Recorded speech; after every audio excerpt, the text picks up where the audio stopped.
At sa wakas, may paramdam na ulit sa atin ang Infinix. Andito na yung Note 50 series nila. At uumpisahan muna natin dito sa Infinix Note 50 Pro. 144Hz AMOLED display, 90W fast charging na may 30W wireless charging na rin. Naka-dual speakers, 50MP dual camera setup, manipis kahit na malaki yung battery at naka-metal frames na rin na bihira lang nating makuha sa ganitong presyo. Panalo ba? Ano yung mga pros and cons? Eto na ba yung phone para sa'yo? Pag-uusapan natin yan. Pero bago yun, huwag nyo kalimutang mag-like, comment, at subscribe sakaling magustuhan or makatulong sa inyo tong video. Okay, so dating gawi, start muna tayo sa build at design. Dahil na rin isa to sa mga may pagmamalaki nitong Note 50 Pro. Honestly, ang lakas maka-premium, ang lakas maka-social ng phone na to. Unang-una, naka-metal frames kasi yan na, again, hindi basta-basta sa ganyang price. Usually, mga 25K plus bago tayo makakuha ng phone na naka-metal frames. And bihira pa yun ha, marami pa ring 25K phones ang naka-plastic frames pa. So nakakatuwa talagang makita to sa mas mababang presyo. Makikita natin dyan yung mga antenna band sa bawat gilid. Sa taas meron tayong JBL logo, babalikan ko yan mamaya. Tactile din yung mga buttons natin dito. Tapos sa mismong looks naman, unang-una kakaiba yung shape ng camera island dito. And sa totoo lang, nung una kong nakita yan, hindi ko alam kung magagandahan ba ako, maninibago ba ako, or ano.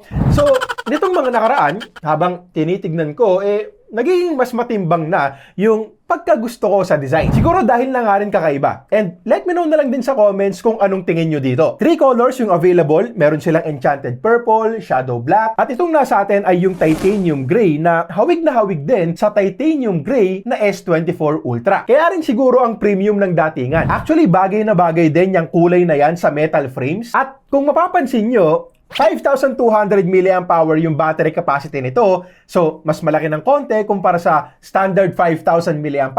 Pero, ang nipis lang ng mismong phone. Ito siya kumpara sa nipis ng S25 Ultra at iPhone 16 Pro Max para mas makita nyo yung sinasabi ko. At nung chinarge ko nga pala, bigla na lang may umilaw dito sa likod. So, meron pala ulit tayong active halo lighting dyan na pwedeng gawing notification LED at indicator na rin for charging, calls, at iba pa. IP rating meron din, IP64 water and dust resistance. So, mas na-improve din ng konti kumpara sa Note 40 Pro nila last year. Hindi pa rin para ilubog. Syempre, protektado lang sa mga talsik-talsik, mga ganyan. Or kung halimbawang basa yung kamay mo, pawis ka, nagluto ka. Tsaka, meron din to nung feature na kahit basa yung kamay natin, responsive pa rin yung screen. Isa pa sa mga pambatong features nito yung battery and charging. Nasabi ko naman kanina na 5,200 mAh na yung battery capacity. So, mas malaki na rin ng konti kumpara sa last year's Note 40 Pro. Nakakatulong din syempre yung pagiging power efficient ng display at ng chipset natin. So, nung nag-run ako ng PC Mark battery test,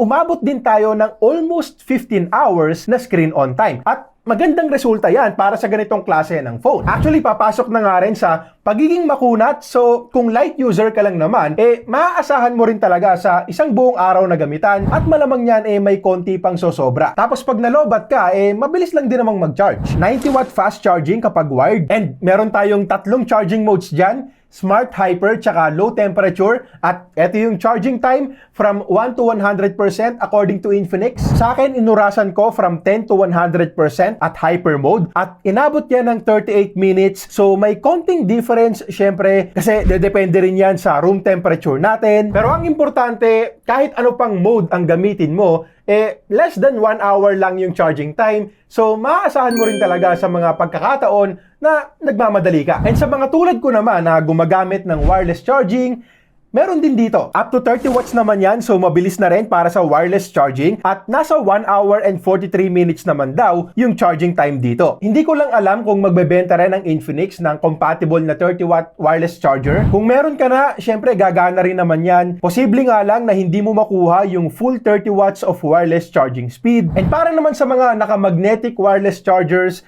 may built-in magnets na rin dito sa included na case.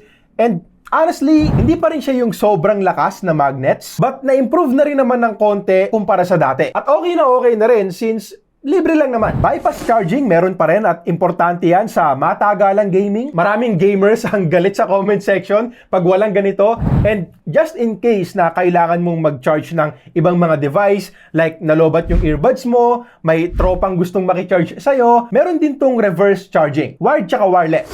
Usapang display naman at eto yung specs, 6.78-inch 1080p 144Hz 10-bit AMOLED panel. Masasabi ko talaga na napanindigan nila yung pagiging premium ng itsura ng phone na to. Sobrang nipis na rin kasi ng side bezels, na-impress talaga ako dyan. At eto ulit siya kumpara sa S25 Ultra. Halos magkasing nipis na lang yung gilid or baka nga mas manipis pa ng konti. Very close lang talaga, very premium looking display at solid na rin since naka 10-bit AMOLED panel ka na. Nanood ako ng mga anime dito, ganda ng kulay, naka dual speakers na rin at nakita nga natin kanina yung Sound by JBL logo. Actually, ilang taon na rin silang nakikipag-partner with JBL at maganda naman yung nagiging resulta. I mean, for the price, hindi na masama in terms of loudness and sound quality para ma-enjoy natin yung mga pinapanood natin. Maliwanag na display din, 1000 nits sa high brightness mode, 1300 nits yung peak. Naka in-display fingerprint sensor at sa paggamit ko, wala naman naging problema, mabilis ding mag-unlock. Siguro yung placement lang, mas okay kung iaangat nila ng konti dito para mas komportable.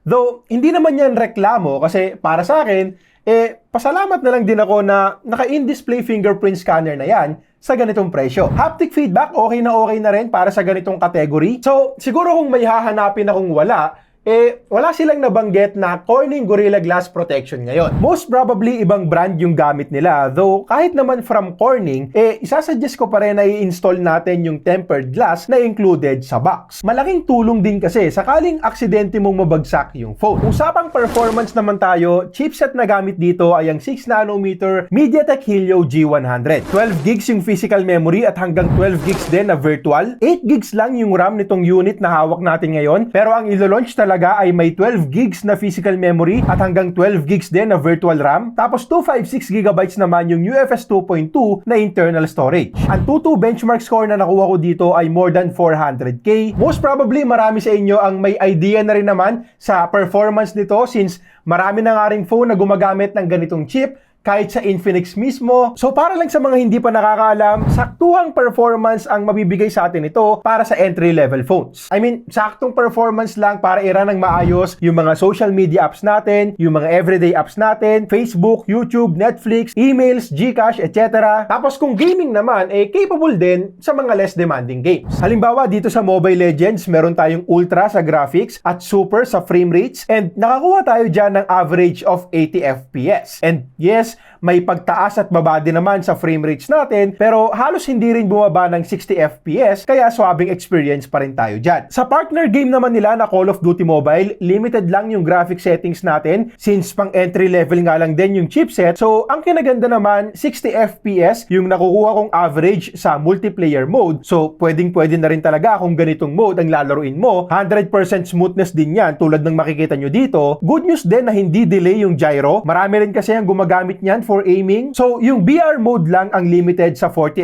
FPS. Nakukuha naman natin yung 40 FPS na yan on average. Mas maganda lang syempre kung maitataas din yan sa 60 FPS. Genshin Impact, hindi ko na talaga nire-recommend sa mga entry-level phones dahil mabigat talaga yan. So, pang mid-range to flagship na rin talaga. Sakali na lang din na gusto mo talagang laruin, pakita ko na rin sa'yo. Lowest graphics, 60 FPS mode. 37 FPS yung nakuha naming average. So, expect nyo na rin yung medyo matinding pagtaas-baba ng frame rate sa game na to. Now, ang good news naman, hindi to gaanong umiinit. Nasa 40 degrees lang yung maximum temperature dyan sa 3 games na sinubukan natin. So, wala namang nakakabahalang pag-init kahit na manipis na phone to. Sa software naman, naka XOS 15 based on Android 15. So, latest Android version naman out of the box. Very user-friendly yung interface, madali lang gamitin, madaling i-familiarize. May mga bloatwares pero hindi naman talamak tulad sa ibang mga brands. So, para sa akin, okay naman yung mismong interface nitong XOS.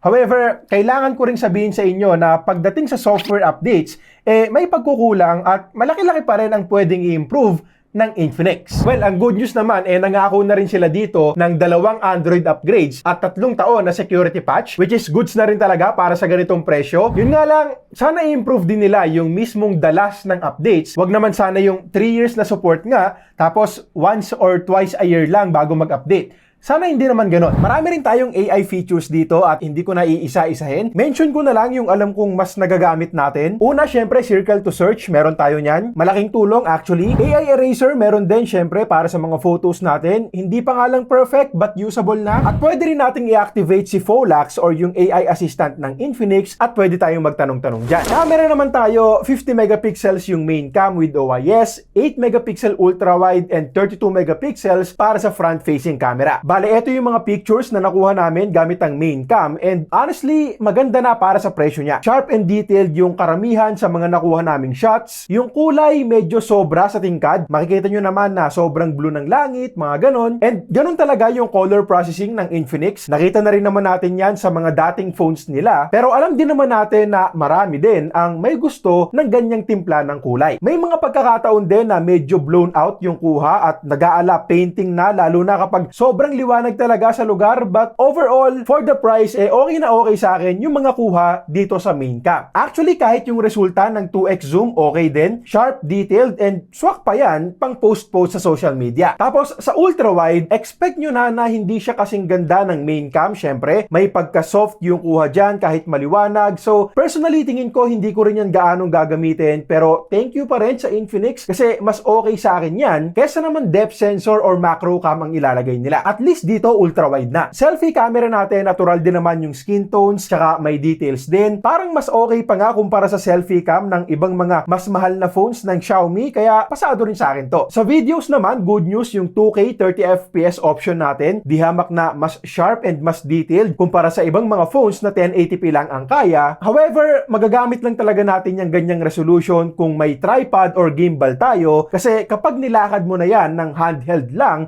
magiging maalog talaga yung video. Bababa ka ng 1080p para ma-enable yung ultra steady. Okay, so ito naman yung video quality gamit ang front-facing camera nitong Infinix Note 50 Pro. Hanggang 2K 30fps tayo dito at sa nakikita ko mukhang maganda, sharp and detailed. Kaya lang syempre tulad sa main camera natin, kailangan nating bumaba ng 1080p para ma-enable yung ultra steady. Kasi tulad ng makikita nyo dito, medyo maalog yung kuha at 2K resolution. Okay, so ito naman yung kuha kapag naka-enable na yung ultra steady mode. 1080p lang tayo dito.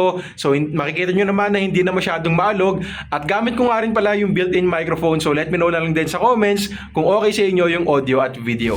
Okay, so itong Note 50 series ng Infinix ay ilo-launch exclusively sa Shopee sa April 24. Ilalagay ko yung link sa description kung saan pwedeng makabili. Habang nire-record ko tong video, hindi ko pa talaga alam yung presyo. Ang sinabi lang sa akin, under 12,000 pesos. Sana hindi naman 11,999 para lang masabing under 12K. And sana maganda ulit yung promo price. Tipong 10K sana tulad ng mga dating offers nila. Yung promo price kasi ang nagpapapanalo sa mga Infinix phones. May mga freebies din daw tsaka free 1-year subscription sa VU. Limited time offer nga lang daw yan. So yung presyo na lang talaga ang hindi sinasabi sa akin. Ihahabol ko na lang yan sa comments at pag-usapan na lang din natin dito yung mga pros and cons para mas makapag-decide kayo. Honestly, nagustuhan ko na maraming features dito ang hindi basta-basta nakikita sa ibang mga kapresyo niya. 144Hz refresh rate, tas AMOLED na rin, ganda ng kulay, 90W fast charging na may bypass, tapos may 30W wireless charging na rin, mas bihira yan. Yung metal frames, ganun din, and syempre plus din yung malaking battery, naka-dual speakers, magandang design ng phone, again, ang nipis, lakas maka-premium ng dating, yung camera, goods na rin para sa category niya, tapos yung performance naman ay medyo balanse lang. I mean, hindi siya sobrang impressive, pero hindi rin naman sobrang sama. I mean, G100 chip kasi, nakikita na rin natin yan sa mga below 10,000 pesos na Infinix phones. So, kung pepresyohan nila to ng 11,999, syempre normal lang sa atin na maghanap ng mas magandang chipset. Kaya rin sinabi ko kanina na around 10K sana yung promo price para mas panalo tayo. Pero para maging fair lang din tayo sa Infinix, ang Oppo meron ding Helio G100 phone na pinresyohan nila ng 18,000 pesos and yung Vivo nitong nakaraan lang naglabas din ng worth 14,000 pesos naman. So nakikita pa rin naman natin yan sa mas mataas na price. Okay, so quick update lang para sa pricing. Kakasabi lang din ng Infinix sa akin. At tama nga na 11,999 pesos yung SRP. Pero tama din na less than 10K lang yung promo price. 9,999 pesos para sa 12256 na Infinix Note 50 Pro. Magandang promo price na rin considering na ang dami nilang features na nilagay dito. 12GB na rin yung physical memory. So, balik tayo sa video. Ilan naman sa mga cons at mga bagay na wala dito? Walang micro SD card slot, walang headphone jack. Okay na okay sa akin yung 3 years na software support, pero sana yung dalas ng updates ma-improve din nila. Kasi kung hindi, feeling ko mababawasan din yung mga nagtitiwala sa brand. And hindi pa nga rin pala to naka 5G. So sakaling importante sa'yo yun, meron pa silang ilalabas na Infinix Note 50 Pro Plus 5G na baka mas sakto sa needs mo. Okay, so yun lang muna para sa ngayon. Again, link sa description sakaling gusto mong bumili. Kung nakatulong tong video at nagustuhan mo tong video, like, comment, subscribe, kahit ano dyan. Maraming salamat. At para sa iba pa naming mga videos, click mo lang tong mga to.